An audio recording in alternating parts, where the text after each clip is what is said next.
Bonjour les enfants, c'est Émilie et j'ai une magnifique histoire à vous raconter appelée La brebis perdue.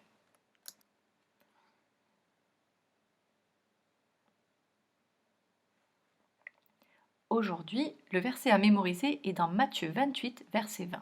Jésus dit: Je suis avec vous tous les jours jusqu'à la fin du monde. Le message de la leçon d'aujourd'hui est: Jésus prend soin de nous tous les jours. As-tu déjà été dans un magasin ou dans un parc et quand tu regardes autour de toi, tu ne vois plus tes parents? Tu t'es senti perdu? As-tu pleuré? Tu t'es probablement senti comme cette brebis dans l'histoire que Jésus nous a racontée. Un berger avait un troupeau de 100 brebis. Il prenait grand soin de ses brebis. Tous les jours, il les amenait dans de grandes prairies où elles avaient plein de choses à manger. Tous les jours, il leur faisait boire de l'eau pure et fraîche où elles avaient assez à boire. Tous les jours, il chassait les animaux sauvages qui pourraient faire du mal à ses brebis. Et toutes les nuits, il les mettait à l'abri dans un endroit sûr. Avant de les coucher, le berger comptait ses brebis pour être certain qu'elles étaient toutes là. 1, 2, 3, 45, 46, 47, 72, 73, 74, 98, 99, 100.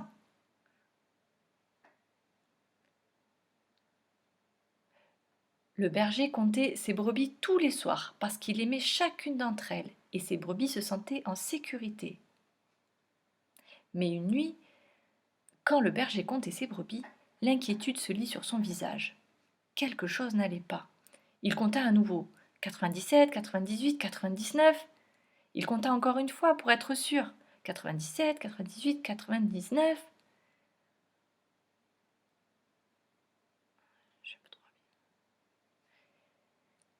Quelque chose n'allait définitivement pas. Il manquait une de ses brebis. Le berger ne pensait pas à quel point il avait faim.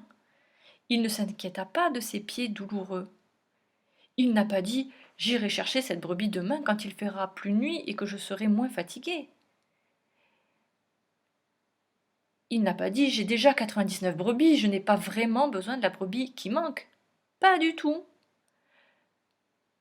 Le berger aime chacune de ses brebis.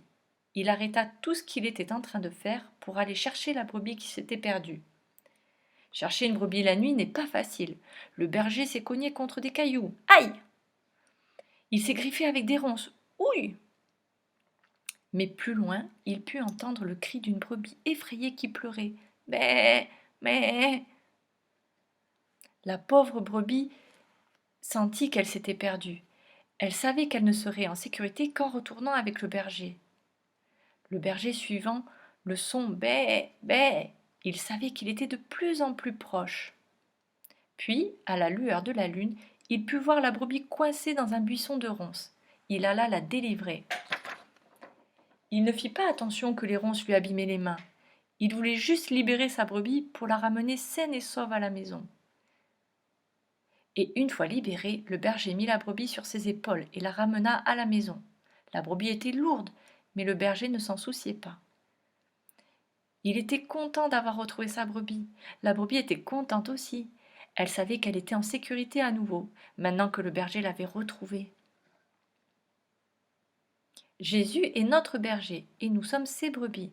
Il aime chacun d'entre nous et il veut que nous soyons gentils avec les autres aussi. Il prend soin de nous tout comme un berger prend soin de ses brebis. Et un jour, Jésus reviendra et nous prendra avec lui.